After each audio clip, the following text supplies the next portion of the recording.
All righty. Ladies and gentlemen, welcome to the first inaugural show of Drayage Junkies. Got me, co-host Mr. The Freight Hound, and Steve Talamo, soon to be known as Dirty Dre. We got a fantastic guest set up for you today. Y'all stick with us. This is our first show, so might be a little bumps along the way, but you know what? That is what logistics is all about, and hopefully you learned something along the way. So sit back, relax, kick a can, and we'll see you here in a second.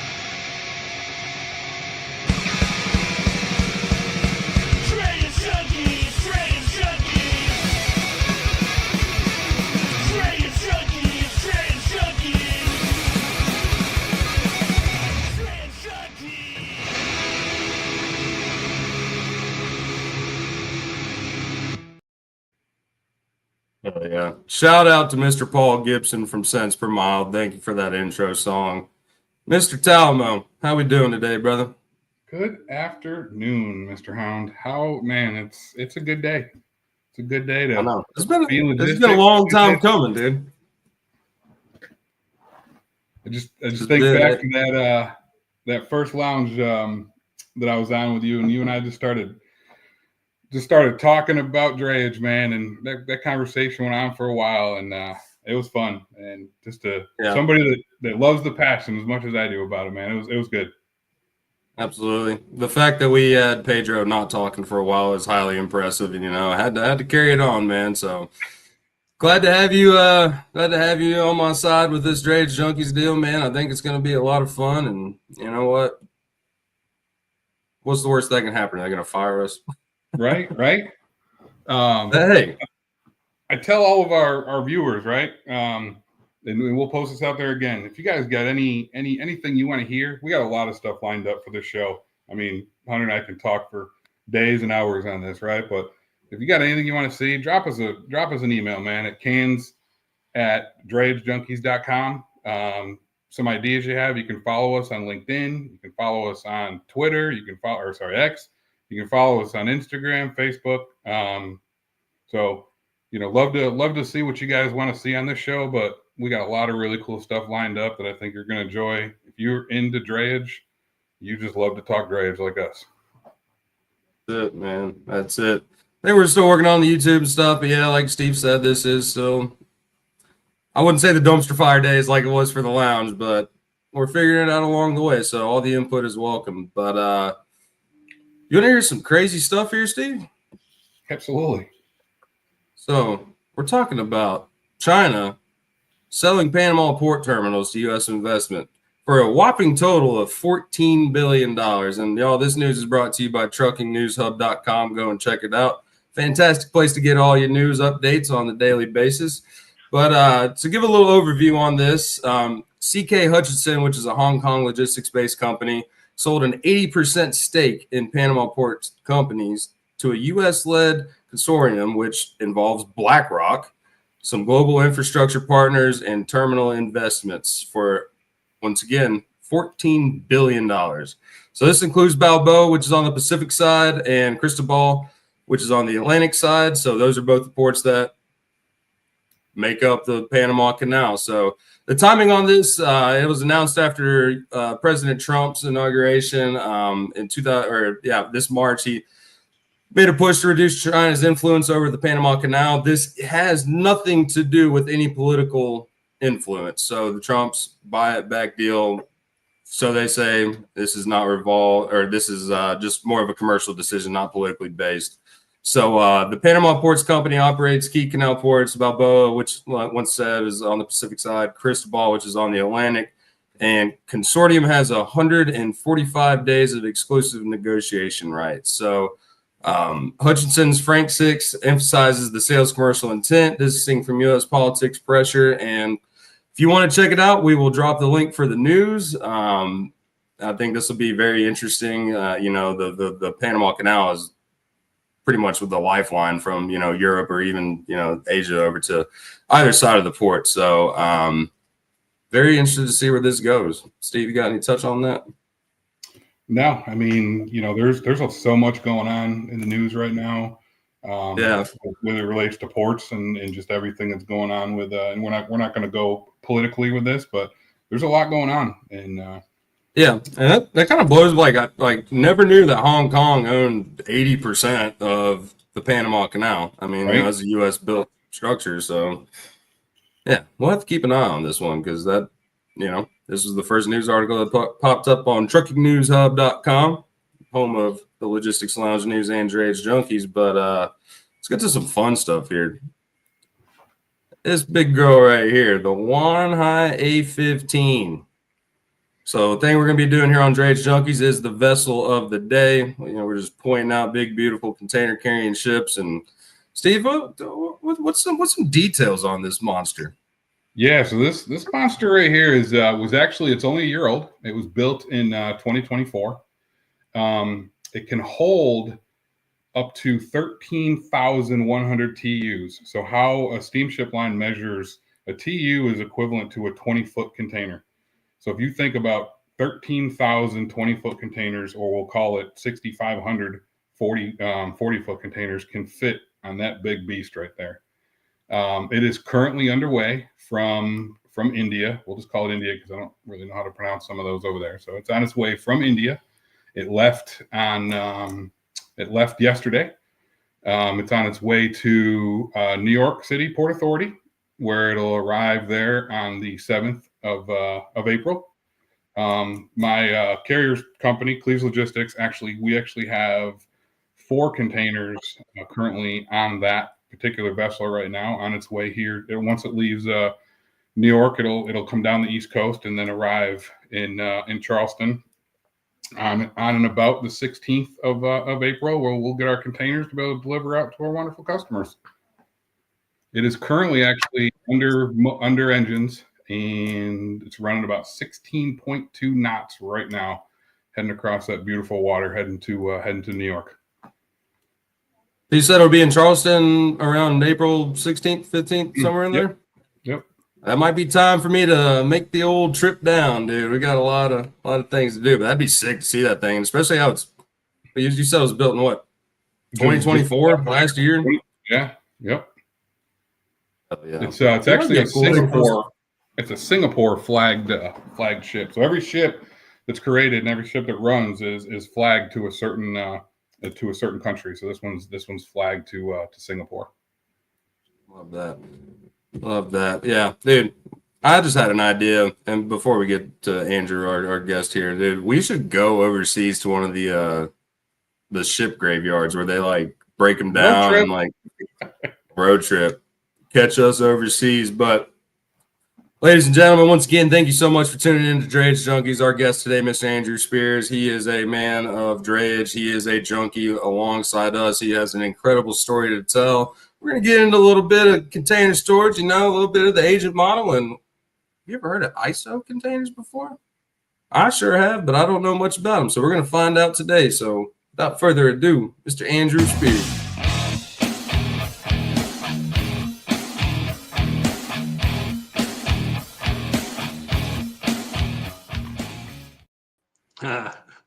Good afternoon, Mr. Andrew. Gentlemen, Welcome. Thank you for having me. Appreciate it. Yeah, brother. Thank you for hopping on. How you doing this week? I'm doing great, guys. It's actually finally above 60 in Pittsburgh, so I'm happy about that. We got some sun. We got some, hopefully drying out some of this winter. No wine. It's been like 6 degrees here in Nashville. I'm tired of it, man. Not getting that much snow.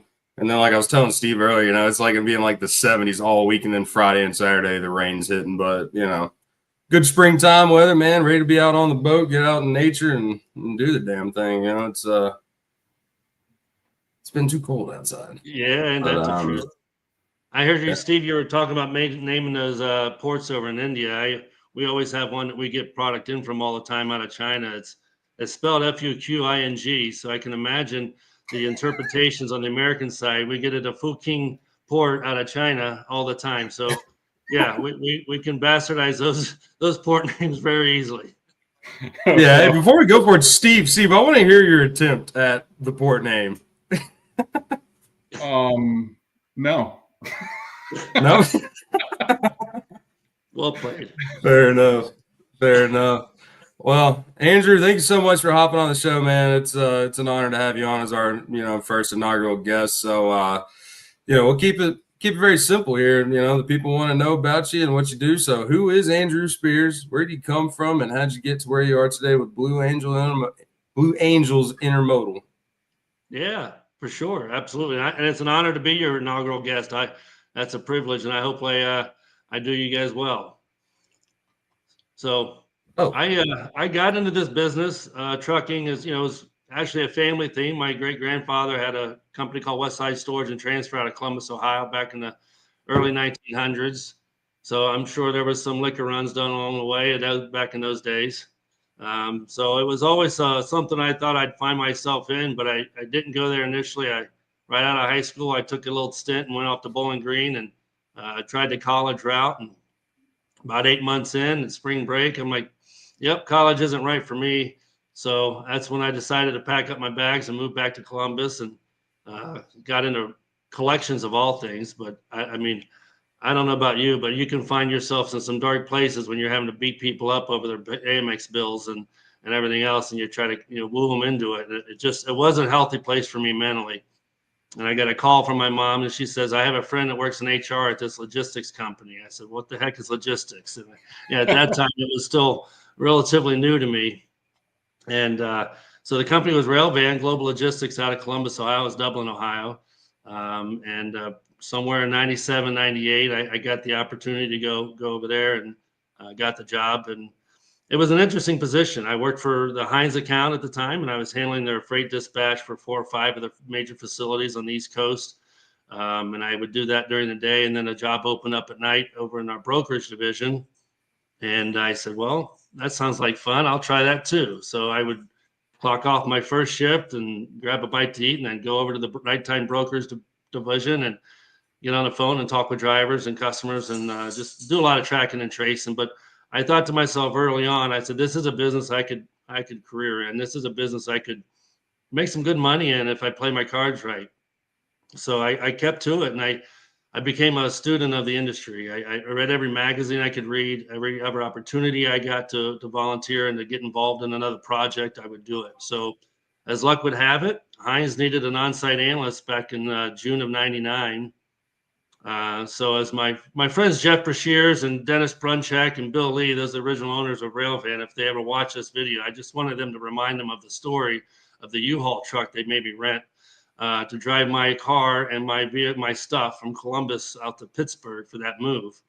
It was a nightmare. I tell you what, if you've never been in the city of Pittsburgh, or if you have, you understand what the tunnels are all about. And let me tell you, the tunnel system in Pittsburgh is no joke.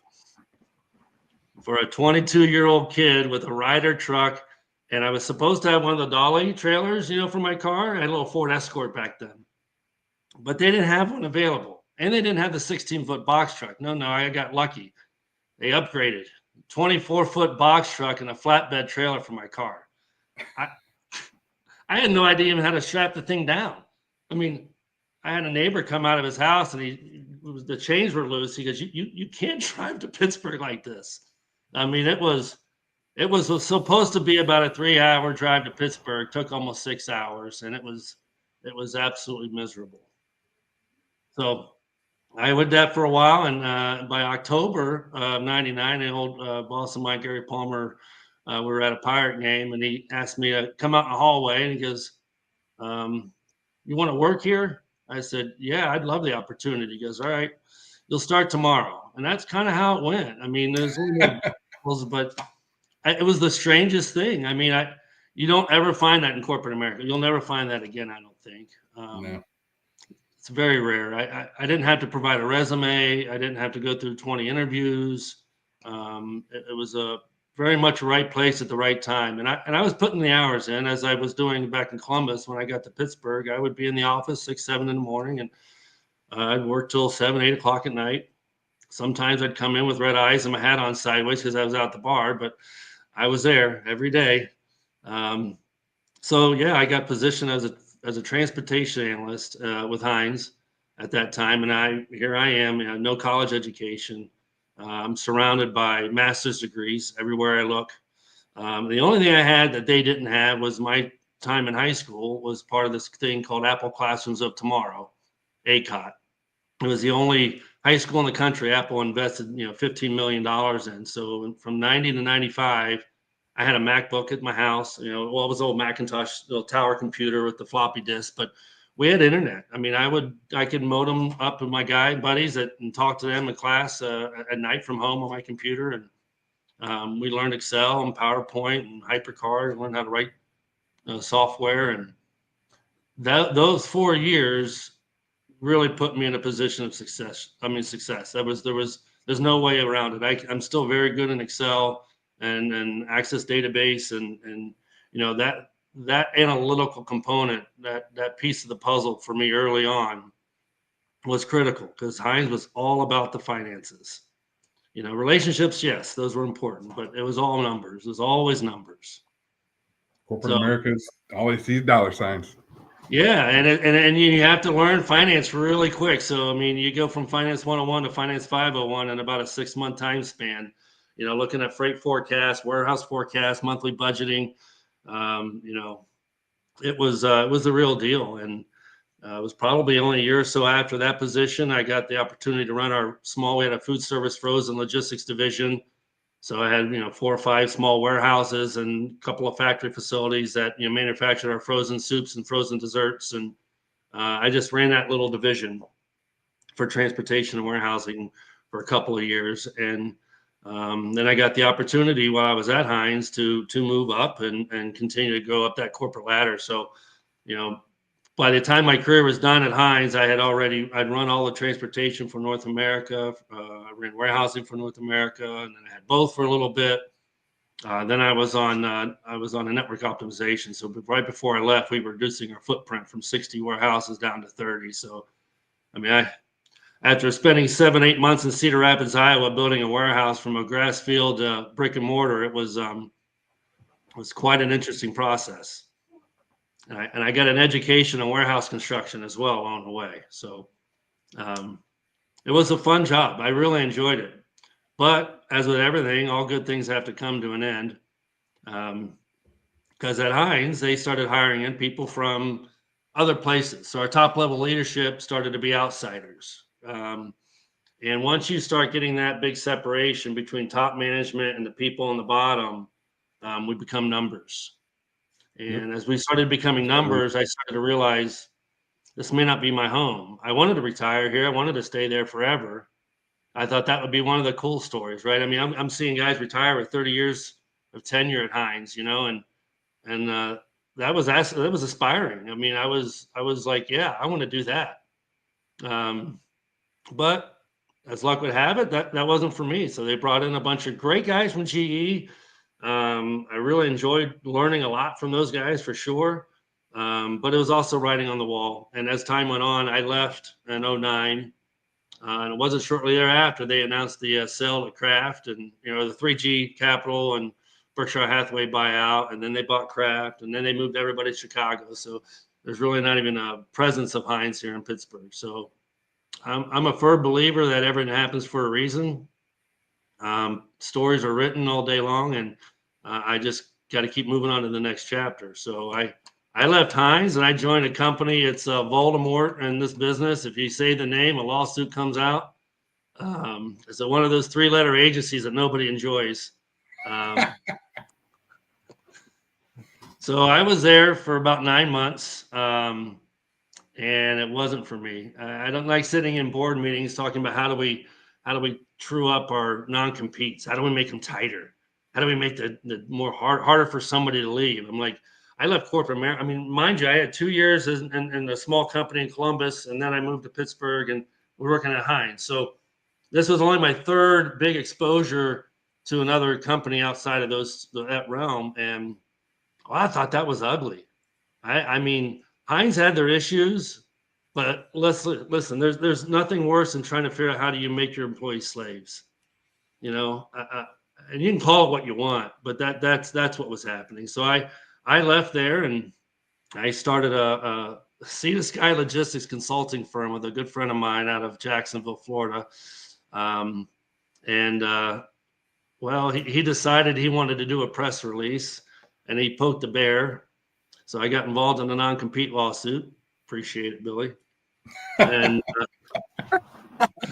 Uh, so I was, it was another situation, kind of like my times at Heinz. As I moved up the ladder, I found myself competing with the consulting companies all the time. They were always coming in to take our jobs, outsource logistics, outsource trucking, outsource everything, right? I mean, I think if consultants had their way, they'd outsource HR and the CEO positions. Um, so I was always David versus Goliath, right? Mike Tyson versus Pee Wee Herman, and I got in this non-compete, and I was already rubbing nickels together at times to kind of keep the lights on. Coming from a big nice salary at Heinz and getting a nice salary at the new place I had left to go work for, financially I was doing pretty good.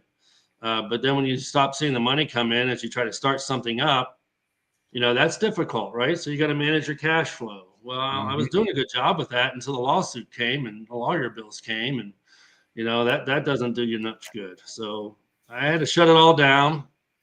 So I did. I went into the shadows for about a year.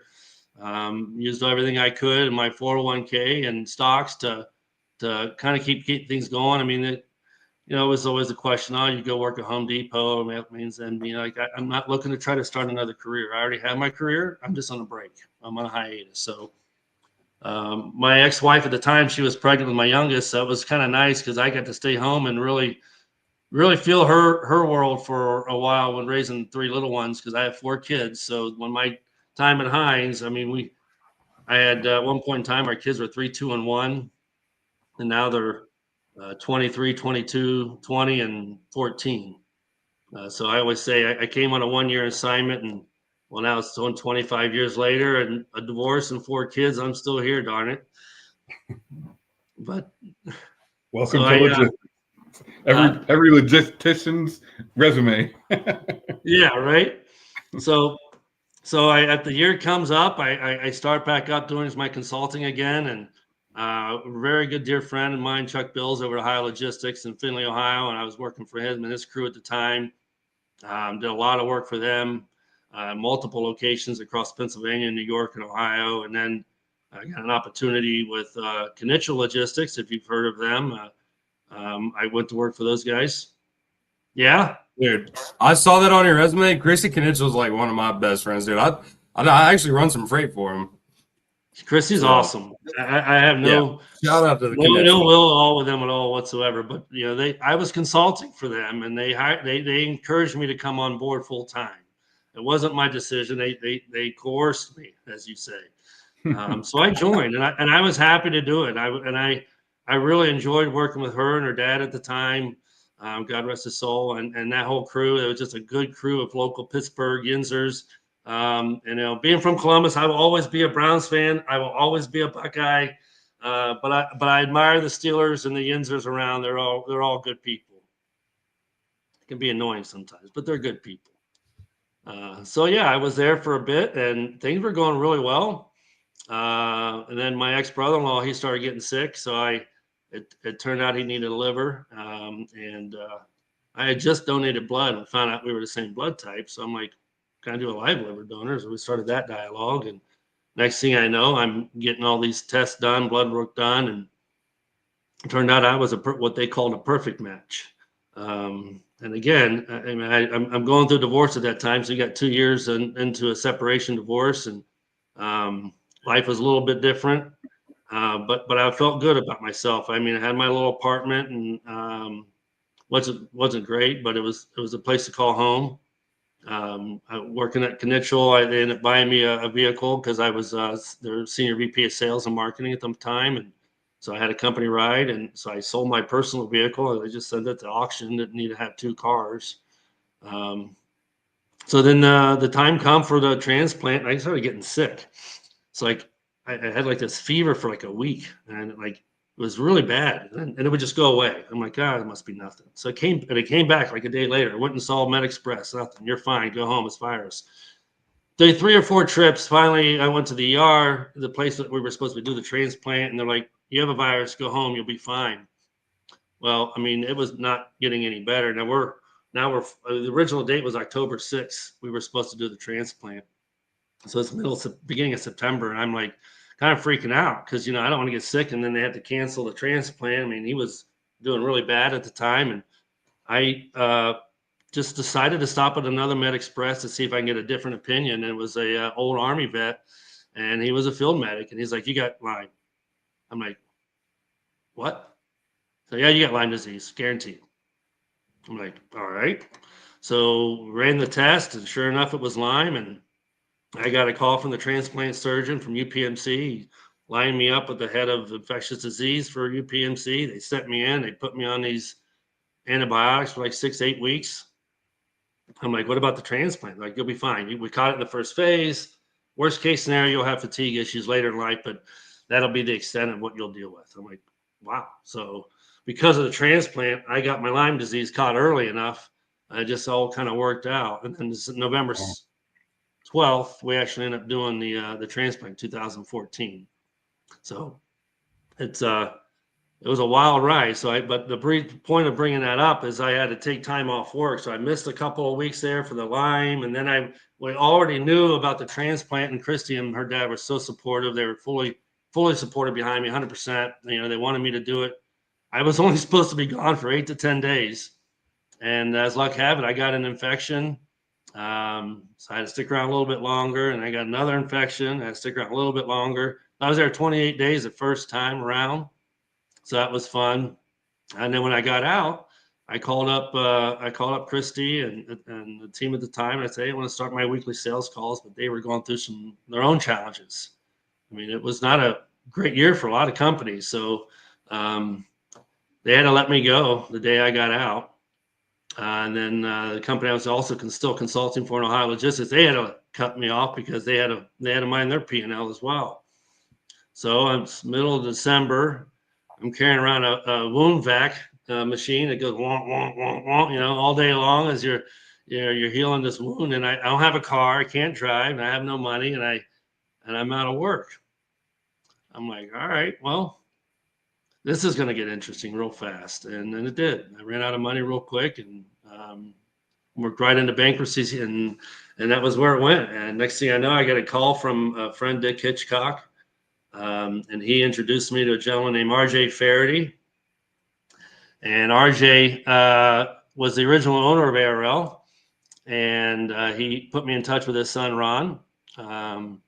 And Ron Faraday is just, if you ever get to meet a guy like Ron, I mean, he's just a class act. He's still a volunteer fireman for his community. Never moved his company to Florida, although his dad wanted him to. But Ron is like, "Nope, we're staying in here because I'm a fireman for these guys. I'm not leaving. Half my company's local firemen. So, if we leave, we kind of decimate the fire department." So, but he loves it out there, and he still does it to this day. I mean, and he's done very well in life, and he still puts himself out there. So I knew I was going in and talking to a good person. I didn't know what to expect. And he said, "I'd love to hire you tomorrow." And I said, "In all due respect, I don't think I want to work for anybody else again. I got to keep putting my trust in others and put trust in myself." And he said, "Well, why don't you be an agent?" Kind of like what I said to my mom, "What the hell's an agent?"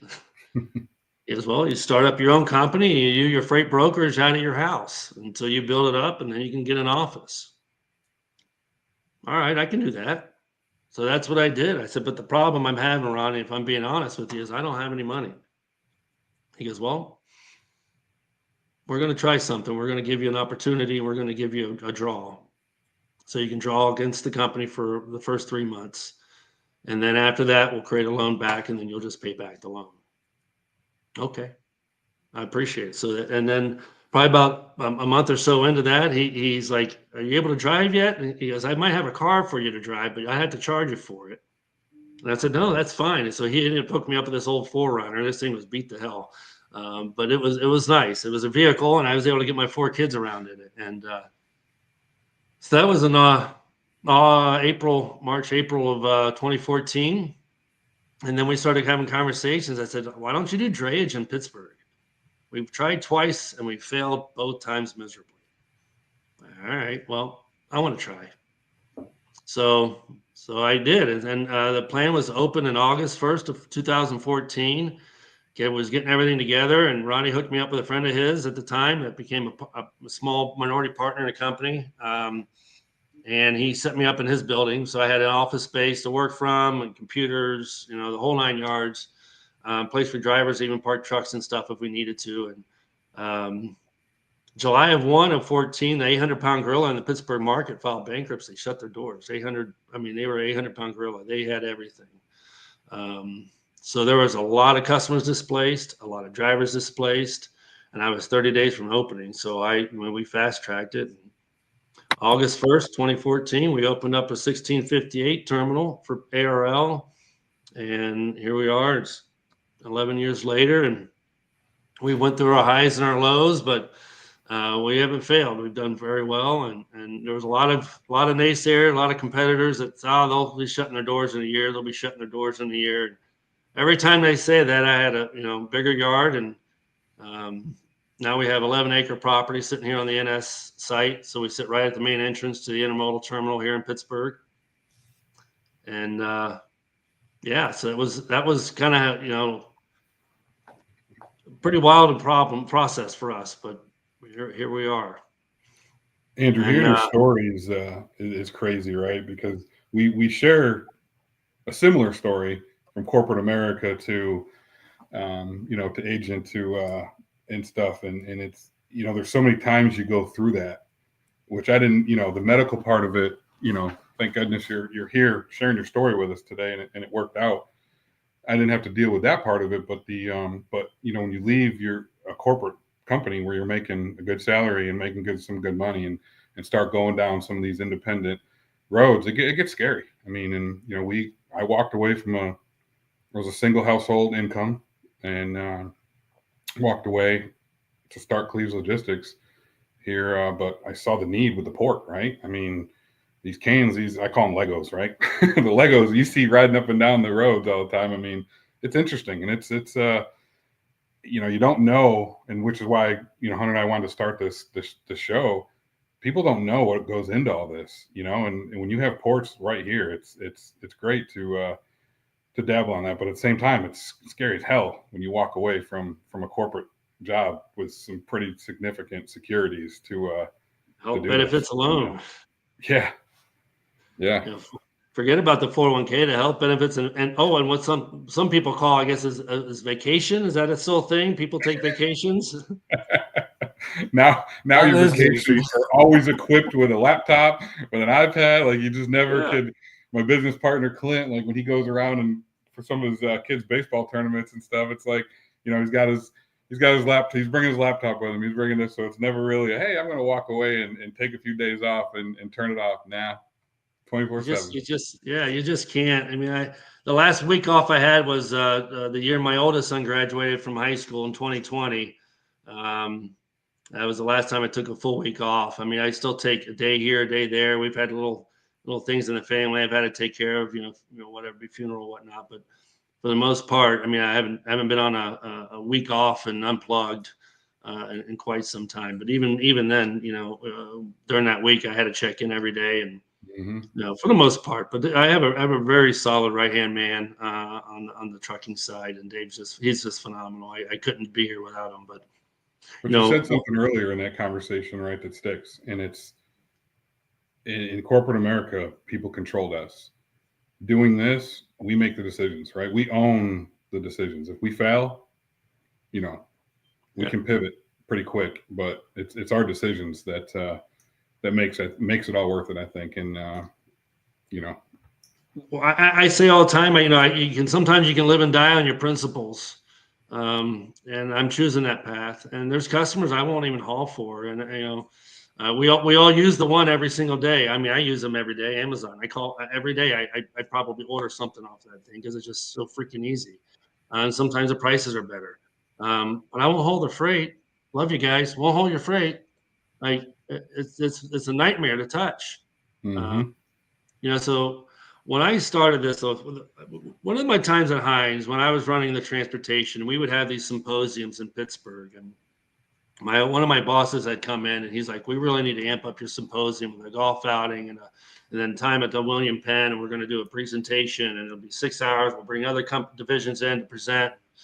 I was like, "Wow, okay, so this thing's going to get big. Okay, cool." So we never had that kind of general expenses on the trucking division. On transportation, we weren't allowed to do that kind of stuff. So it was really cool. And the one thing we kicked off that year was our driver friendly improvement program. And I was really passionate about it. We made, gave all the carriers in attendance a stack of air fresheners for the drivers to hang in their cabs with an email address. And we did a contest, just to give us suggestions. How can we help? Because we knew we had some facilities that were difficult locations for drivers to load at. And we actually had the factory divisions, writing up capital appropriation requests and putting in driver wait lounges, like in our Stockton yard. They didn't have a place to stay. It's hot heck, and they're stuck in their cabs. Well, they built an outdoor spot for these guys to sit and hang out, and provided them a hallway access to a restroom where never they did that before. So I always said, if I'm going to start a trucking side, my own, I'm not going to be out looking for customers and then drivers to haul their freight. I'm going to go out and look for drivers and find customers that match up with the freight they want to haul. I want to treat my drivers the way I want to be treated. One of the first things I found out about, and Cleve or Steve, maybe you can attest to this, but when we dispatch my drivers, every day I send out my dispatch, they get a load sheet for their freight that they're assigned to for the next day, and it tells them what they're being paid. I'm telling them what they're going to be paid the day before on their load sheet. I don't know why that's not common, but from what I am finding out, I'm the only one in Pittsburgh that does this. And for me, I was like, why wouldn't you do this? Like, what am I trying? I'm not trying to hide anything. I'm finding out drivers feel like, a lot of stuff has been hidden from them. And I guess they proved it. Some of my guys have shown me examples where they were told one thing and got another from another company or whatever. I burn myself by doing this sometimes because I make mistakes just like everybody else. And if I'm doing dispatch and I forget fuel drop 4% or whatever, and I bill the customer $100 for fuel and I was only supposed to be $90 for fuel, well, my deal with my guys is I'm going to honor that. Not because I like losing money, but because I like to maintain a level of integrity and honesty with them. But even that doesn't do me much. I still get questioned on it every time by these guys. They always assume, because of their experiences elsewhere, that we're always out to cheat them and steal from them. And that's the last thing I would ever want to do to any of them. And I'm not saying that we probably haven't inappropriately paid somebody, but I guarantee you this, it's happened both ways. Yeah. And I only hear about it when I short them. I never hear about it when they got more. You would expect to thank you, but guess not. But hey, I want to dig into this. So I got one question, and this is off topic until my next question. So you said you used to read magazines back in the day for freight. What magazines were you reading? Oh boy, dude, you're really putting me in the memory bank. Logistics Transport was one. I think Supply Chain Digest might have been one. Oh gosh. There were several, and I would just pick them up from the office. So wherever they had in the office, I would just take with me, and I'd take them home, or I'd read them in my car at lunch, and then bring them back the next morning or whatever. Whatever I get my grubby little paws on, man, I was just a sponge and wanting to learn as much as I could possibly learn. And yeah, I wanted to be able to speak the language. I always knew that if you ever wanted to be able to take a 20,000 view look, well, you first got to figure out how to get the 20,000 view look to get there to look. Yep. And I can't be doing it if I'm knee deep in the weeds every day, worried about that load from Fremont to Greenville, South Carolina. I got to be able to take a step back. And I think that's why one of the biggest things I really I'm proud of is that we built our own dashboard when I was at Heinz for my division. With all the KPIs. So on one page, you could see all your cost per mile, your cost per hundredweight, what your warehouse pick accuracy was the day before, what your inventory accuracy is, what your turns are at your facility. Like, we had it all built into an Access database, which I didn't build, but I had a woman on my team at the time who was extremely talented, way better than I am in that stuff. I just could guide her on it. But yeah, that to me was critical and moving up back then. I wish they still had those. Maybe they do. But oh, heck yeah, I'm sure they do. I still get some. I'll have to think about a couple others I might still get on occasion. But yeah. So you're going through your process. You took your hiatus, which I love that, man. I'm a big advocate for like, because you can't get away from logistics, much less drayage. So I've taken a hiatus before, and really thought about what I wanted to do. So like, when you were going from Knitchell to your health stuff, like when you were going to RDL, like what was Knitchell a big part of you wanting to do drayage? Because I mean that's like. I'd like, dude, kudos to you for going to an agent program and them telling you like, yeah, we've tried this and failed this twice. So like, what was that driving force and like, what was your plan of attack? Because like, obviously you knocked it out of the park, but we always say, man, it's like any broker that says they're trying to get into drayage, I say no. Like I went to YouTube University for many years, went to the belly of the beast and messed up, but like to be on a draw, doing your own thing and like having that weight of the world on your shoulders, like what was that process like? Survival. I mean, I was in a dark place. I had to sell my wedding band. I had a $1,200 wedding band. I got $97 for it at a pawn shop so I could get groceries for my kids one week. It was survival, and I'm not a quitter. I mean, I got a paper out when I was in like the 4th grade, and granted, Hunter, you probably don't know what that means. Probably don't do newspapers anymore most places, but back in 85 or 86, when I started delivering newspapers, I would have newspapers delivered into my driveway. I'd be up at 4 a.m. every day, 365 days a year, even on Christmas. I'm delivering newspapers. You're stuffing your Sunday ads. Every single day. And I did that all the way through my senior year of high school, as much as I wanted to quit, a lot. That wasn't an option. I had to finish what I started. So for me, I have this thing called life. I'm going to finish what I started. So when I got into this and I was talking to Ronnie about doing the trucking, it was extremely intimidating. Getting into a TMS system that, frankly, I really do like our TMS. But, as with every TMS, there's goods and bads with it, right? So, but one of the bads when you first start out is there's no training manual. It's baptism by fire. So I made a lot of mistakes. I never dealt with gates before and vessels and bookings and export shipments. I mean, I had no idea what I was doing at that level. Selling, it's one thing. Getting into the ground floor and creating orders and giving drivers information, like I didn't know what they needed to go into the ramp in order to get access to pull a box. I mean, pickup numbers. That was like, what's a pickup number for?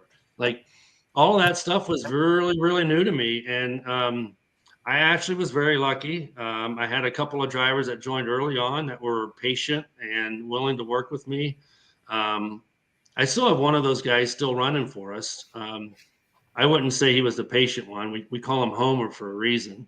Nothing but love to Jeff, though. But we call him Homer. We've had some fun. I stretch strapped his car one year for April's Fools, and then it started to rain. So it was kind of funny to watch him take this off. And as on his way out, he always likes to honk the horn. Well, this time he thought he'd be real funny and lay on the horn the whole way. When the damn horn stuck, and he's driving all the way out the rail yard, all the way up the highway, you hear the horn is still going. Oh God, that's classic. Yeah. I mean, it was nerve-wracking. It was nice. I slept in the office. I had a warehouse in West Mifflin that I worked out of with Tony's facility there. And I didn't have a choice. I mean, I had drivers on the road, it's like I had a brokerage division. So I hired this guy and to run my brokerage, which allowed me the opportunity to get into the truck side because I was very successful on the brokerage side right out the gate. And at that point, I got drivers' families to worry about. So my focus had to be attended to them. And I wasn't really able to focus on the brokerage side. And I thought this guy would do a great job. And I mean, we went from 160 loads in June to 80 loads in July. And then August, when I'm early on the trucking side, it was like 40. I mean, I couldn't have made it any easier for him. I mean, I had a full list of what carriers you talk to for what lanes. And I guarantee 100% will be accepted. You just got to take the loads. And he just wasn't responding to customers. So I had to basically shut my brokerage down because I couldn't give it the attention it deserved anymore because I had other families that relied on me. And I had to figure this out. We didn't have a drop yard near their yard. I mean, our terminal was a good 35 minutes from the rail yard where my warehouse was, well, office space. So it was a lot of sleepless nights. And it's really hard to find a drayage specialist in the Pittsburgh area too. So everybody I had hired had to be taught. So I'm teaching myself while I'm teaching them in many cases. Um, and I'm not real good at performance reviews and HR stuff. I mean, it's one of the things I hated most about corporate America was all that nonsense. Oh, your 360-degree feedback time, like, okay, like it's while there is some value to that, I understand. I don't disagree. But when you're in a small environment like this, and there's only 2 or 3 other people, it becomes very personable. And you like to try to say it's a family, but it's never really a family. I think we all know that. I think we like to think it's family oriented, and that's where I'm at. I wanted a place where my team could have the same kind of enjoyments and flexibilities of life that I'm looking to have. Meaning, you need time off. You just tell me you need time off. Let's manage it, as adults, and let's calendar it, and let's go out that path. I don't want to have to manage, your vacation days. Don't take advantage of me. I don't want to have to manage your sick days. Don't take advantage of me. Just do the right thing. I'll do the right by you. You do right by me. And my driver turnover, barring a few of the ones from the very, very beginning. I mean, the last couple of years, our turnover is probably 100, 0%. We haven't had anybody except for one retirement, maybe. Guys have starting to see that. I mean, while they may not always agree with how I handle things, they may not always agree with how I price things. It's always in their best interest, even if they don't necessarily understand that at the time. So finding good help was definitely a challenge, but like I said earlier, I got Dave on my team now. He's freaking phenomenal. I mean, I can count on him for anything. Chuck and Ty now. So we started a Blue Angels Intermodal division, that company, in 2019, roughly. So I actually had a driver working for me that was running his depot, and just things weren't going well for him. So he had to shut it down. And then I just bought his forklifts off of him and contacted the customers and said, hey, so-and-so is closing, but I'm opening at the same exact location. I can just take you on and honor the rates. And that's how I got the business started. So that was with Costco, Maersk, and Zim line at the time. Zim has gone away, but we picked up PadPag, and we have APL domestic 53s. And that's what we started with. And we had an old Taylor forklift, an old Heister lift. I love Eric to death, but the equipment wasn't maintained very well. So the Taylor's gone, and the Heister, actually, I still have that thing cooking. It might leak a little oil every now and then, but it still starts. But again, just like when I started the drayage, when I started the depot, I have no idea what I was getting involved in. Chuck is my depot guy, and Ty has also become my depot guy. But Chuck's been in this valley, and we call Pittsburgh Valley, where we work, for the last 30 years, being depot managers for other people, lift operator. So he just took that over for me, and he kind of runs it. But I bought 2 machines that do a great job for us now, but it took a lot of money and a lot of patience to get there. I bought them off this. They were bought used. And if you know anything about these big machines, so we have a Caldenes or Caldenis, so I don't even know how to say it, but it's a 68,000 pound bottom forklift. So my thought was, we could just lift 40s and 20 loaded, but I didn't realize 40s didn't have the pockets like the 20s do. So 20s have fork pockets, but 40s don't. So you got to get in between the chassis and the container in a 40 in order to lift it off. But they've always had operated forklifts. But in my head, I thought, 68,000, we can lift loaded. But no, you'll flip that bad boy right over. Mm-hmm. Then we bought our Kalmar, a DCD 320, and it was made for the military. So I thought, it'll be really well maintained and military equipment, blah, blah, blah. Again, I got a lot to learn about this business still to this day. But I've come to find out that that's not always the best purchase. It's a top pick. She's a 20-footer fixed.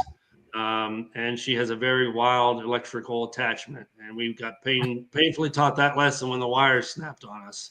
and we had to rerun this wiring harness because. So that one's the four corner pin, so you can lift off the heavy stuff. Yeah, the top pick. Yep. Yep. Yep. But it's only 20s, and it only goes too high. And the attachment is a aftermarket attachment that was made for the military. So it was very difficult to find schematics because, well, there was only 4 of these ever made. So when you go to Calmar to get the schematics, they never match. So we got it fixed, working on it now. But it was a challenging few years. We had a mechanics division. I mean, I tell you what, I have good friends in the mechanics, but I don't envy them having to hire mechanics. They're arguably the most difficult to work with. They don't like the rain, they don't like the snow, they don't like wind, they don't like sun. They pretty much don't like to do anything that requires actual work. Special breed. I couldn't have made it any easier for these guys. And I said, look, you're getting billed. You're billing me 40 hours a week. Give me 20 billable hours. Let's just give me 20 billable hours. Like work enough to give me. And I couldn't even get that on a steady basis. We just kept losing our butt. I mean, it was just, I kept thinking, oh, it's a cost of doing business. This will be my flanker brand. This will be the brand that will never make money, but it'll bring new opportunities. And I should have shut it down the day I turned it on. So we don't do maintenance anymore. I built a nice big building. It's on 2 40-foot containers, big Kwanzaa hut. I can pull our forks in. We can bring all of our machines in there undercover. I put a Starlink satellite up back there, so we have security cameras. They have internet. They can, office space if they wanted it, but we never got there. So now I've got this beautiful $50,000 building that we just use as a parking garage. But so you mentioned earlier, and I just want to go back to this, right? So you were talking about training. You were talking about training one of your new hires, and then training yourself as you were going along with it, right? And I don't think people really understand that aren't in Drayage and don't deal with the ports, how much complexity there is with who controls what, right? First of all, I've had people reach out to me thinking you can, if I drop stuff off at the port, can we just load it in containers there? Yeah. Shit don't go into the port and then get loaded, right? Had a guy from that wanted to move some stuff overseas and thought that he could just bring it to the port and load it there. But the steamship lines own so much of the responsibility that people think it's the port, which the port will blame it on the steamship line. Steamship line will blame it on the port. So that's why when I start conversations now in communication on email, I put both of them in the same email so they can't point the finger at each other because now they're both in the email, right? But I remember one time when you were talking about pinning containers and stuff, I remember this was early on, right? Because every experience is a learning. You have to learn this, right? There's no manual. And very few people want to teach you anything. You have to figure it out yourself. I remember it was actually my business partner, Clint. I sent him a pin. He went to pick up a container and he called me. He's like, Steve, like the container's not here. What the hell do you mean it's not there? I'm like, I said it was available. I was able to pin it. What the hell do you mean it's not there? So I called the port and they're like, yeah, they cleared the documents and all that stuff, but the vessel actually hasn't arrived yet. So the container's not even here. I'm like, your system shows that it's available. Yeah, it's available, but the status says it's not in inventory yet. I'm like, holy shit. Like you can literally have stuff. So again, I had to learn then to go to a different site within the GoPort system and look to make sure that it was actually in inventory and not just available. So you learn so much along the way with these things. But yeah, I mean, the way EIRs are set, steamship lines can have it set for an empty or a loaded container coming in for an export. But yet if that container gets refused for whatever reason, customer can't load it. Now you got to wait for the steamship line to update the EIR to now do it for an empty so you can turn it in. There's so much complexities to it. And until you've hit every experience and can learn all that, you can train people, but you're also training yourself, like you said, because there's so much every day that pops up. Every single day. And I said before, it's baptism by fire, but it's baptism by wallet too. I've paid for a master's degree and 2 doctorates already in mistakes. I mean, yeah. I've had demurrage bills for over $9,000 from a customer that I had in writing that they should pay, but that literally the transportation manager told me he didn't budget for it. And I said, well, then that's not much of a partner if you're saying that because you didn't budget for it, I got to eat it. "Oh, you're saying we're not a partner?" I said, "Yeah, I guess so. I guess this will have to be goodbye." And I had to eat an $8,900 freaking demurrage bill that wasn't mine. I had another situation. We accidentally, now this is where it kind of starts with us, right? So I had a yard operator who was taking containers in and out of the rail. We had this big pipe business going on they were building a big cracker plant. We had 70 containers at any given time of loaded pipes in our yard. Well, we had to empty rail bill all of them as they got emptied out. So we had empty rail billing on the one container, and our yard operator took it into the rail.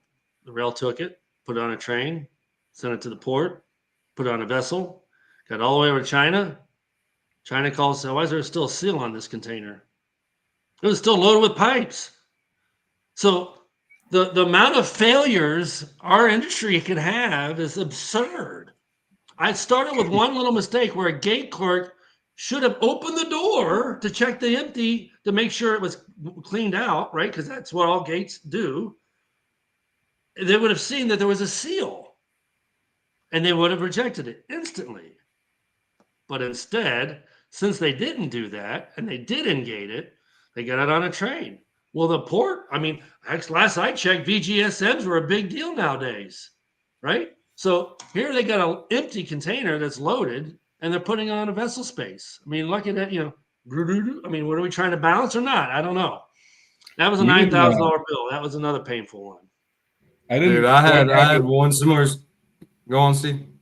I was going to say mine wasn't quite. It didn't get loaded on the ship and get sent away. But we had one where we do a lot of exports and we do a lot of recycled metal exports. And we had a customer that there's certain stuff that you have, depending on where it's going, you got to get a radiation read off of it, and they have to post that over. Well, apparently they didn't get that, and we got the container already gated in, and it was inside the port.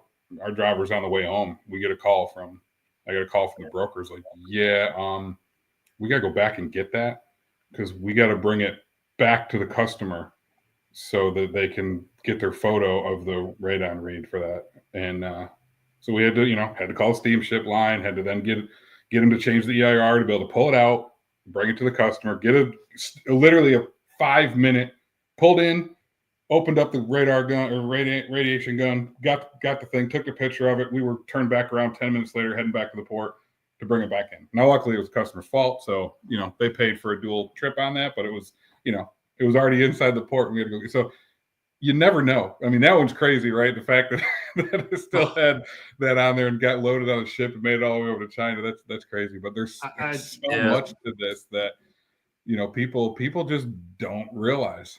Go ahead, Hunter. Oh, dude, my first customer ever, my first account was Drayage out of the port of Long Beach, and we were doing some imports, some exports, and I was working with what I found out are bottom feeders, as my customer called it. He knew I messed up so many times on that, but I was like so new. He gave me 300 containers in 2 weeks. Well, this carrier that I was using just thought they could street turn some containers without telling us, without letting me tell my customer, without telling the forwarder. Well, these 2 containers filled with freaking dairy products were supposed to go to Japan and Australia. The containers they had, since they didn't go to the steamship line and have the routing changed, dude, they were in the bottom of the vessel scheduled for South Africa and Italy. So that cost about $20,000. Dude, my customer was out of freaking Australia.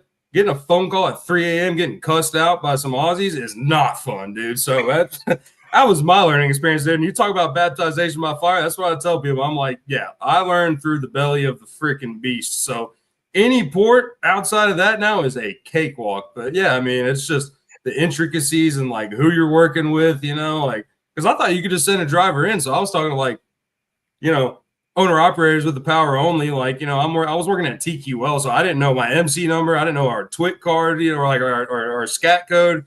So yeah, I'm sending dudes in, they're getting denied, and dude, it was a shit show. But you just mentioned another 3-letter agency. Oh yeah, the 3-letter devils, dude. That's what I call them, man. I don't haul their stuff. I won't even quote TQL anymore because I got yelled at and deducted off an invoice because we were running a triaxle move. And we ran spreader axles back then. This was, 7-8 years ago. We had spread axles. So spread axle, triaxle is the same thing. One just has 3 axles, one has 2. two that are spaced apart. Yep. We had a customer we were delivering to a load of 20-footer, and they told the agent or the rep at TQL, well, they can't charge you a track, so they only had 2 axles show up. And I tried to explain to them, we run spread axles. This is blah, blah, blah. No, I've been in this business a long time. I know you're lying to me. All right. So I looked the guy up on LinkedIn, TQL rep. 7 months he had been in the industry. There it is. I didn't know. And they deducted the heavy chassis charge off the invoice. They never paid it. I said, never again. I can't be the educator for all these brokers out there that want to hire these kids right out of college and not teach them squat about this business and then expect them to succeed, which is why the other company I was referring to was another 3-letter agency. That's what they would do. They would hire a bulk of 30 or 50 people. All right, Jeff, right on, brother. And they would hire them in batches, knowing that maybe 1, maybe 2 would succeed. And they would just churn them out, man, like cattle. They just churn them in, burn them in. And the puppy mills, beautiful dude. thing of the model is those 40 or 50 still created a few small accounts along the way that they now just gobble up. And that's how they do it. And it's disgusting how they treat these kids. So, yeah. I'll tell you a story after we get off the air, dude. Like, my time there and how things went down, despicable. Like, Ken Oaks, if you're listening, if you find me in Nashville, Tennessee, brother, I will have a conversation for you. But, man, it pisses me off. But, see, that's what I say, though, dude. And it's like, people don't understand. Like, the reason I was attracted to Drayage, well, I went to school, for, my degrees in logistics and intermodal transportation. So, like I told Steve earlier, the only book I ever read in college was The Box, which is the story of the standardized shipping container as we know it today. And, like, I just had a fascination with it, and that first account, like, I don't know. I've always compared Drayage to fishing, or not Drayage, but just logistics in general. Like, you can get small customers, take a picture with it. That's cool. But I want wall hangers, like I want something to hang my hat on. And, like, it was a good learning experience, but like you said, man, like there's no true support there. You're a number, and that's like the worst thing you can do because like I remember at one point, man, like I was just so like swamped and I'd get in the office at 4 a.m. and not leave until 7:30 at night and then still go home and be working, raking in phone calls at like 3 or 4 in the morning from my drivers doing like shuttle runs and stuff. And like, it's either the truckloads, whatever, like you're still dealing with a lot of money, but like, dude, Drayage, man, like you're talking about demurrage and per diem. And like, there's just so many factors that go into it. And also as brokers, man, like drivers can pull wool over your eyes in a heartbeat. Talk to me about, when I was doing Drayage in the Midwest, like Cleveland, man, talking about, scale in, scale out, trying to charge me $200 when my customer has to scale on site. And then the other scale, the cat scale down the road, was literally 2 blocks away. I got in a drag out argument with the owner of this company, like that had no remorse for it. But there's just so much education that you need it. Like the reason I wanted to do it is because the volumes there, like in containers, are just awesome, dude. I don't know, like we're Drayage junkies here, but the education and all of it is wildly important. And I don't blame you for not working with those cats because that's textbook, man. You train 6 months at a company like TQL and you're working on someone else's account. And then they just expect you to, if you don't, get 3 customers or do $2,000 a week, in 2 months, you're out the door. That's not a good way to run business right there. Like, it's terrible times. But I do want to ask, how in the hell did you get into ISO? You talked about the ISO containers that you do that. And I don't really know much about them. So elaborate, man. Yeah, so I got a call. This was probably it would have been a little over 3.5 years ago now, I guess, from a guy named Dan Paris over at Agmark. And he's like, he started asking me questions. Hey, you ever dealt with ISOs? Do you have any, tanker endorsed drivers, hazmat drivers? Yeah, we do, but we've never done with any bulk liquid or.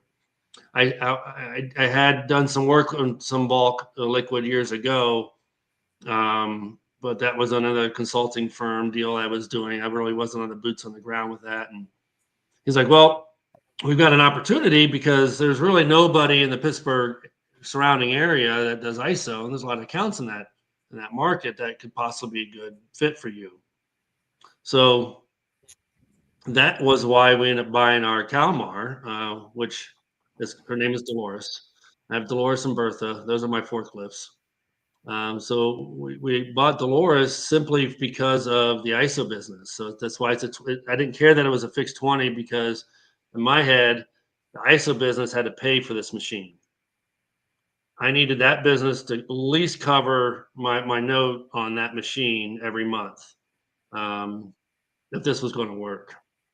And we kind of hit it right out of the gate. I mean, so it's a very complicated business, and it's annoying at times, to be honest with you, because this business will react very quickly to a demand. So we don't have a wash station near in our terminal, and we're not able to certify these or inspect these tanks. These tanks have to get like 2.5 and 5 year inspections. The 5 year is a water pressure test. The 2.5 is just an air pressure test, just to make sure all your valves and everything are still holding. I may sound like I know what I'm talking about, but I've only learned some of this over the last few years. And we actually attempted the idea of maybe trying to do tank maintenance when I had my maintenance guys there. But it just really wasn't our cup of tea. And then, how do you get guys that, it's very difficult to guys to climb inside of a tank to wash it. Then you got oxygen meters that you got to wear constantly, and you got to have team environment set up. And we don't have a water source as well. So that's been probably our biggest Achilles heel in that business, is the fact that we can't inspect, nor can we heat tanks. So we get a lot of imported material that requires to be heated before final delivery. So it's got to be brought to temp. Otherwise, it's just like a solid wax, if you will. It's got to get some fluidity to it in order to get pumped out of the tank. So we got into that, and then it's been pretty good. I mean, actually this year we're 75% up over last year, which worked out really well considering we just lost all of our Chinese log exports, which is about 40% of our business model. But yeah, we run for a lot of different accounts in the area, and we do paraffin waxes. We do some fuel hazmat style stuff, but one of the things we're going to start doing is feeding. Hopefully, we're doing our first couple test pilots, so in the next couple of weeks. But feeding a facility that's making the batteries for electric cars. So those lithium-ion batteries, they have some material that comes in, and it's hazmat, but it has to be refrigerated. It has to stay cool. You can't get hot. So we talked about putting generators on sites, plug-ins to run the reefer units on these tanks, because these actually are ISO reefer units. So just like your 53s with the carrier refrigerator mounted on the front, the same kind of concept with these. So I'll see my first two here. They should be arriving Thursday or Friday this week, and we're going to deliver them out next week. So that should be interesting. Heck yeah, dude. You'll have to send some pictures. Yeah, I'll send you some pictures. Our guys don't mess with the hoses. We're not like they're over the road tanker guys. Our guys remain, it's a hands-off experience. At most, they validate a seal. And we had an incident the other day, so they will always be checking to make sure their valves are closed, even though that's not their particular role. But we had a customer who started loading a tank that they didn't inspect the valve was closed, and well, there's a little bit of volume leaked out in the middle of the parking lot. It was a little bit of a mess. So new procedures will be put in place. But again, we try to keep very hands off for the guys. We try to tell our customers, our drivers are no different than an airline pilot. His job is to inspect the equipment to make sure it's safe for travel from A to B, and then get it from A to B safely and timely. They aren't to count your product. They're not to load or unload your product.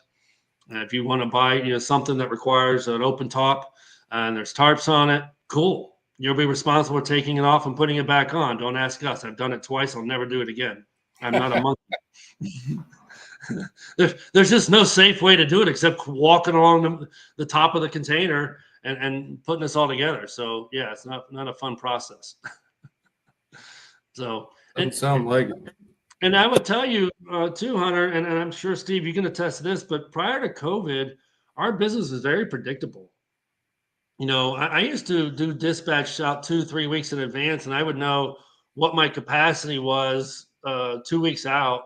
I had a huge whiteboard. I mean, I'm old school in that regard. I had a huge whiteboard, drivers' names, date across the top, and I would just start penciling in. I got we'll load this day, this one this day, and I would just start writing them in, and I would fill out the whole schedule for the guys for the next 2 weeks.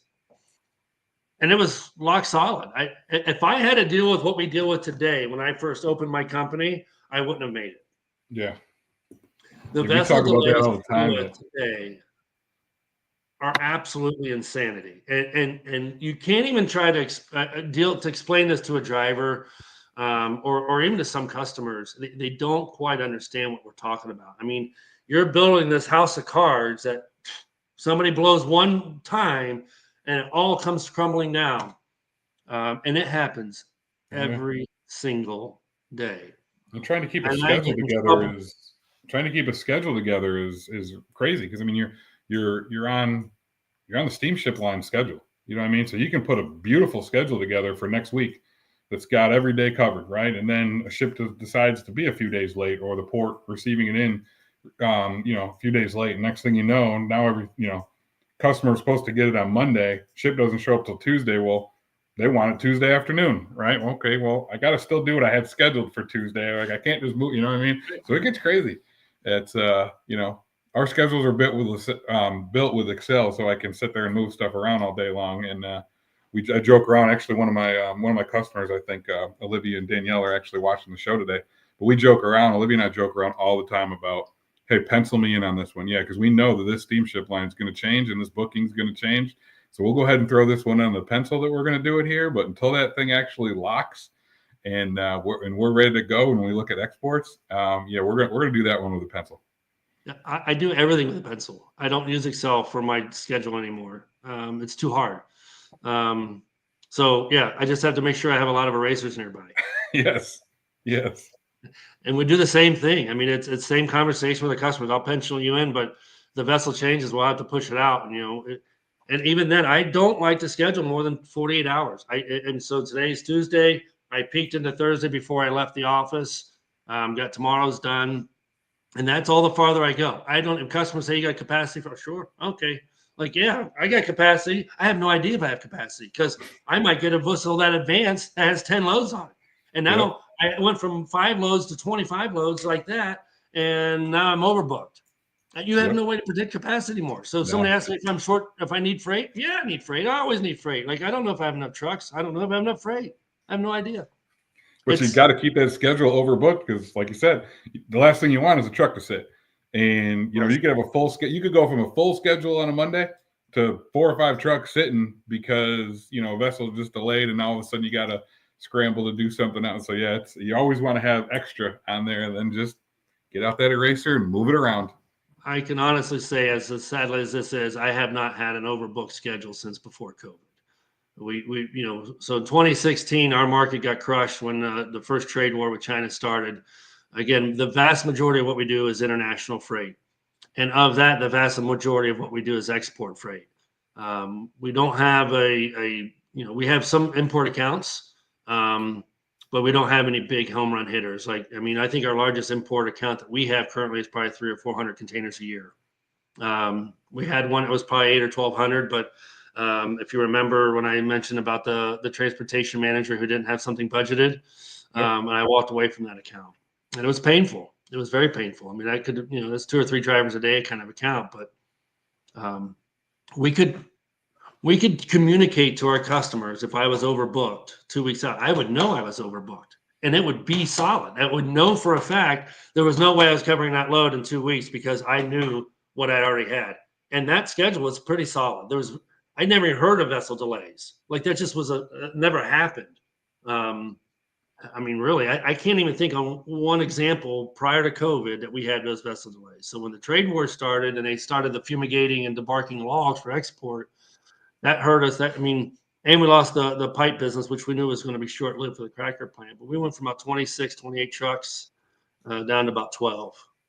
And then over the last few years, we're kind of running around 15 or 16 right now, which we have a hard time keeping the mouths fed. And Now we got to deal with the fact that China won't even take our logs anymore. So that was another 30 or 40% hit we just felt within the last week. So we're not even sure what the new world is for us, what our new watermark is. I mean, it keeps getting lowered with the trade wars. But I will tell you, and I've said this with others, I 100% agree with this. I 100% agree with what our country is doing right now. 100% agree with the strategy Trump is taking with all of this. As painful as it is for my guys in our division, our company, it's the right thing to do for our country. And I know I'm a very big believer in my faith. I'm going to keep expecting good things. I'm going to keep expecting something else is going to pop. And maybe it's the ISO tank. Maybe maybe we get in a dry van. I've talked about it, but that's a completely different market, an animal. And I'm not quite sure yet about that. We've toyed with a couple of options and bid a couple of drop and hook, dedicated things, but I know my price is always going to be wild.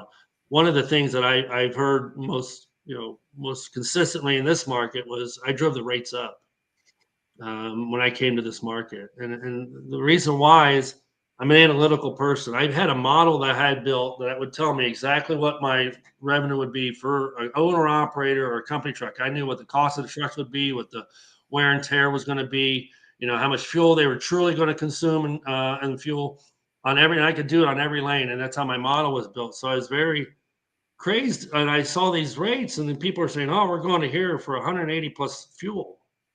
I'm like, well, you're going to lose $4 a turn. Yeah. Like, what are you doing? Like, I mean, our business is about capital turnover. I mean, you got to keep the wheels spinning, yes. However, you can't be spinning the wheels for losses, even on a direct run. Like, so, it was difficult to get the accounts to convert over to us there for a while.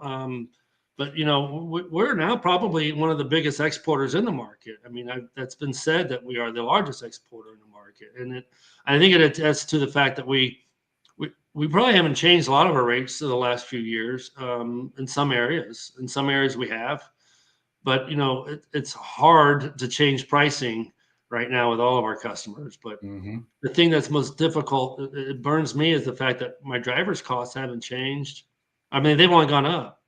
My costs have only gone up. The cost of a tire has only gone up. Cost of oil change has only gone up. I just had to put an ignition on one of our forklifts. It cost me $2,000. It was $1,500 in labor and $200 in parts. So, I mean, this market is just Pittsburgh is a very, very weird market. It's not like any other place. You deal with tunnels. So if you got a mechanic coming from the west side to the east side, you're paying a premium. I mean, these guys got to fight that traffic through that tunnel system. It's no joke. I mean, we're not LA as far as commute, but I'll tell you what, it's not fun trying to drive tractor trailer through those 2-lane roads down those tunnels. I mean, people are idiots to begin with. So I guess to curtail back, for me, I always try to focus on how do we increase that take home pay to the truck. One of the things that I know one of the few, but probably around 2016 or 2017, I increased our accessorial charges on overweights and hazmat, and I increased it enough that I was able to pay my drivers 75% of that driver related accessorials instead of the regular 70. So they get their 70 on their line haul, 100% of the fuel. But when it becomes detention time or overweight, they give them 75%. It's not my truck that's getting beat the crap out of, it's theirs. Yeah, right. Yeah. And so I increased our weights. So my income was basically a net impact when it increased. As an agent, corporate's going to take their points right off the top, and then I'm giving up 75 to the trucker, the truck owner. So yeah, I'm making less, but it was the same. So it was making $10 before, I'm making $10 tomorrow, but the driver's going to get 12 or whatever the number is. And we charged, I think, $100 on overweight. So the guys now are getting 75, whereas before we were charging 75 and they were getting 52.50. But I loved COVID low and overweight when we were at 200 during COVID time. Really? For overweight. We had to come back down to 100 after, but yeah. So I didn't change any of our rates during COVID. I actually had customers ask me if I would charge a premium to get guaranteed capacity. And I said, I just think that's a bad thing to do. I probably left some money on the table, but I was all about trying to retain those relationships and make sure that, look, If I do that for these guys today, those guys are going to want that tomorrow. Yeah. And I'm not going to be able to keep it tomorrow. And I'd rather keep the base rate, increase slightly and ensure that you're going to get your trucks when you want your trucks. And that's the strategy we've done. And it's kind of worked out. But I price everybody differently. If I'm going to one town, I might have 3 different rates to that same city. Because if I'm going to a tire place or a grocery warehouse, you're paying more. Yeah. You're paying more. If you want me to sit and wait for you to unload tires or a grocery warehouse, if you get me to go there, again, this is from a Heinz guy. If you get me to go to your grocery warehouse, you're paying a premium. I just had one the other day. I took it because we're slow. We've lost a lot of volume. So I took a load. I had a guy sit for 9 hours. 9 hours. Like, I just don't even know what to say anymore to these companies. Like, what are you doing? Not everybody packs a lunch. You mentioned capacity a minute ago, right? And one of the best advice I got from a friend Kevin of mine when we first started this, he said, treat every single move like it's a single move. Don't worry about capacity because everybody's going to call you and say, hey, this is a 300, I got 300 of these. You'll do one of them at the cheap rate. Then they'll find another cutthroat trucker to do it cheap, right? So yeah, treat every single move like it's a single move because you never know when it's going to come back. It's great advice, really is, and I need to probably even listen to that a little bit more because I'm jaded now with a lot of these accounts. I mean, I don't know about you, but I get probably 1,500 emails sometimes a day for these brokerages and these logistics companies I've never heard of, and they'll send blind copy to everybody. I don't respond anymore. Half of them. Well, shout out to Freight Validate because that's literally every single time I get one of those, I throw their MC number in Freight Validate. I see what kind of skeletons are in their closet. If there's something in there, I don't even engage with them. And then I kind of got them highlighted. So when they come across, 20 more of them come across the next day, I just move them out. But I literally, anytime, every one of them that comes in, I'll validate it through Freight Validate. If there's any kind of skeletons in there, they got a small little house that they're using in an office that 14 other companies share that same house because they're overseas. All the skeletons that show up in the closets, right? And I just move on and don't even go from there. Yeah, that's the tricky part. And we again, as an agent, one of the benefits is I can kick those emails over to our corporate office and they'll do a check and they'll tell me if they're credit worthy. And for the longest time, they'd come back and say, oh, they're prepay. And I would take a couple of those prepays before COVID. I would take prepay accounts because life was predictable. Now life's so unpredictable. If I do a prepay account and I get stuck on a vessel delay and they're not going to pay the extra chassis days, they're not going to pay a redelivery, or they may not want to pay the yard storage. Like, I don't want to get stuck sitting on a container and try to collect off an account that was prepay. Yep. So we won't do it. But well, Hunter, what do you say, man? Not bad. We went an hour and 20 minutes so far in our first show, I was man. about to say. We can talk drayage forever. These shows could get long. We can talk drayage. Yeah, and Andrew, you killed it, man. Thank you so much for coming on here. And I guess the same as we tell people on the lounge, you're not a lounge lizard, man. You're an official drayage junkie. So welcome to the collective, man. And anytime you want to come back on, shoot the shit with us, just give some updates, whatever, man. You're always welcome. So I enjoyed that, guys, and I appreciate it. And we didn't really get to talk about chassis maintenance and repair issue, but certainly let's maybe there'll be a topic for the next time.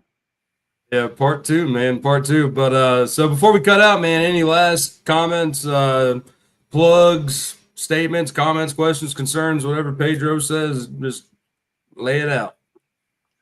Well, no, not really. Outside of just, again, I appreciate you guys having me on. And, Blue Angels was originally named after my 4 kids. They all have blue eyes. There's 4 of them. So that's where the Blue Angels Intermodal came from. And, awesome. If you know anybody that's looking for depot services or isotank services or, the Pittsburgh market, guys, just keep me in mind. I tried to do Baltimore years ago. That failed. I did Columbus for a few months. That failed. So I'm just Pittsburgh market. So anything that you guys are looking for in that area, man, if you ever get stuck or you're coming through the area, let's grab a beer.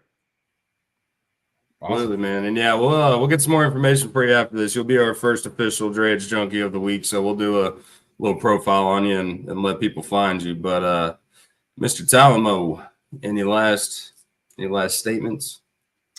Mainly just as, you know, to everybody that's watching, you know, what do you want to hear on this show, right? Hunter and I got a ton of ideas of where this show is going to go, right? But we also want to hear from you guys. So, you know, everybody that's in the trenches, at the ports, at the rail yards, you know, moving these cans around, hit us up at cans@drayagejunkie.com, or you can find us on LinkedIn, Facebook, Instagram, X. I think we'll finally have a YouTube one eventually as well. So let us know. And Andrew, definitely appreciate you. We have a very similar corporate America to entrepreneur story that I really enjoyed hearing more about. And Hunter, as always, man, I could talk drayage with you forever, man.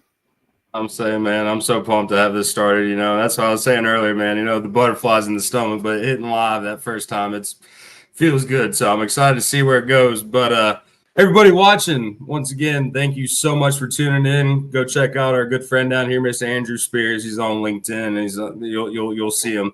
But go follow Drayage Junkies on all those platforms Mr. Steve was telling you about, and stay tuned because we will keep it coming. So stay tuned, stay junky out there, and we'll see y'all next time.